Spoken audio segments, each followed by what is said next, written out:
नया फिर दिन हुआ पुरानी रात का, करे सो शुक्र हम खुदा की जात का, खुदा की जात का, नया फिर दिन हुआ। आज की आयत। जंग के दिन के लिए घोड़ा तैयार तो किया जाता है, लेकिन फतहयाबी खुदावंद की तरफ से है।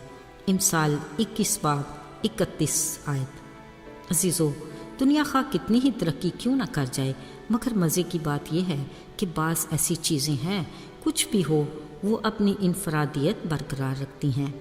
ख़बर रसानी ही को ले लीजिएगा, रेडियो, टीवी, यूट्यूब, गूगल वगैरह, दुनिया भर से पल पल की न्यूज़ और मालूमात हमें मिलती रहती हैं। मगर अखबार की अहमियत अपनी जगह। बिलाशुबा आज भी लोग बड़े ज़ौक़ और शौक़ से अखबार पढ़ते हैं। कहा जाता है कि जब जंग अखबार अपने इब्तदाई मराहल में था तो उसका अदारा जंग अखबार प्रिंट करके हर घर के दरवाजे के सामने रख जाते थे।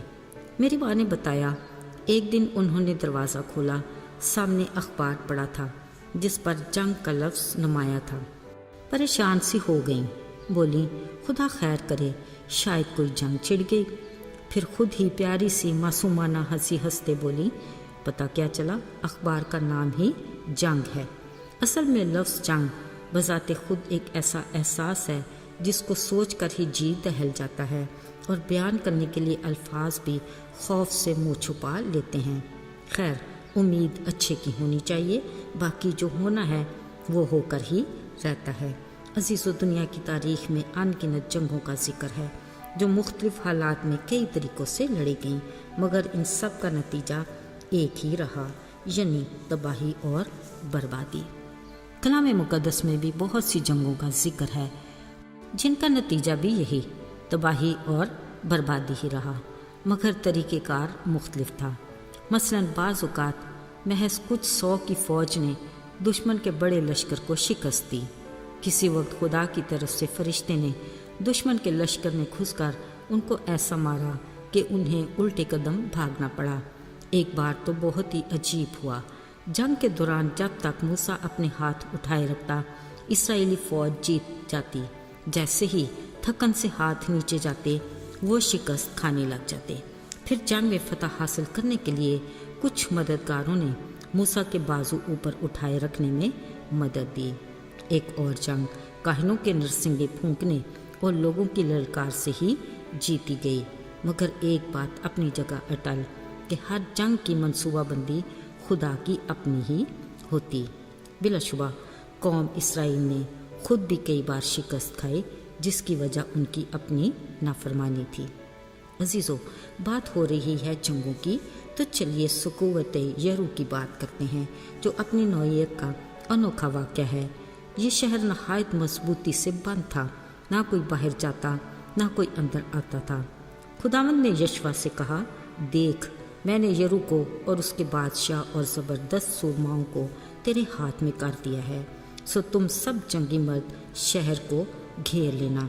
एक दफ़ा उसके चौगिर्द गर्दश करो, फिर 6 दिन तक तुम ऐसा ही करना। 7 काहिन अहद के संदूक के आगे 7 नरसिंगे लिए हुए चलें, और 7वें दिन तुम शहर के चारों तरफ 7 बार घूमना और काहिन नरसिंगे फूंके। जब लोग नरसिंगों की आवाज़ें सुने तो सब नहायत ज़ोर से ललकारें। तब शहर की दीवार गिर जाएगी और लोग अपने सामने सीधे चढ़ जाएं और शहर पर कब्जा कर लें। खुदा ने यशवा को और भी हदायत दी कि शहर की हर शय को नेस्त कर देना, मगर मखसूस अशिया यानी चांदी, सोना, पीतल और लोहे के बर्तन खुदावंद के ख़जाने में दाखिल करना।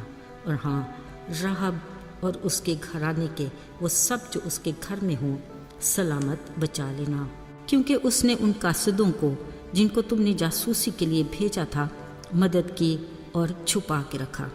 अजीज़ों, कलाम मुक़द्दस में लिखा है, जैसा खुदा ने यशवा को कहा था वैसा ही हुआ, क्योंकि खुदा यशवा के साथ था और उस सारे मुल्क में उसकी शोहरत फैल गई। अजीज़ों, आज के दौर में अगर हम ये कहें कि बतौर मसीही हम हर वक्त हालत जंग में हैं, शायद ये सोच आए कि नहीं, ایسا تو کچھ بھی نہیں، مگر خدا کا کلام ہم پر واضح کرتا ہے کہ ہماری جنگ خون اور گوشت سے نہیں، یعنی کسی انسان سے نہیں، بلکہ تاریکی کے حاکموں اور شرارت کی ان روحانی فوجوں سے ہے جو آسمانی مقاموں میں ہے۔ یعنی ہمارا مقابلہ ابلیس سے ہے، جو ہر لمحے کسی انسانی روپ میں ہم سے نبرد آزما ہے۔ ہمارے مقابلے میں خود ہماری ذات اور خواہشات بھی کھڑی ہیں۔ ایسے میں ہمارا ذہن بھی گویا میدان جنگ بنا رہتا ہے۔ اس بات کا خیال رہے کہ اصلی دشمن ابلیس گھات پہ بیٹھا اس انتظار میں ہوتا ہے کہ کب ہمیں پھاڑ کھائے۔ یعنی اگر ہم مکمل تیاری میں ہیں تو یقین کیجئے وہ ہمارا کچھ بھی نہیں بگاڑ سکتا۔ عزیزو، یاد رکھیے، یقینی فتح کے لیے ہمیں کلام مقدس سے مکمل رہنمائی کی ضرورت ہے۔ اس کا فرمان ہے کہ میرے سب ہتھیار باندھ لو تاکہ ابلیس کے منصوبوں کے مقابلے میں قائم رہ سکو۔ اس کے لیے سچائی سے کمر کس کر، راست بازی کا بختر لگا کر، پاؤں میں صلح کی خوشخبری کی تیاری کے جوتے پہن کر، ایمان کی سپر، نجات کا خود اور روح کی تلوار جو خدا کا کلام ہے لے لو، اور ان سب کے ساتھ روح میں دعا اور منت کرتے رہو۔ عزیزو، اس بات کا خیال رہے کہ اگر ہم بھی یشوع کی طرح خدا کی مرضی کے تابع ہوں گے تو وہ ہماری جنگ خود لڑے گا۔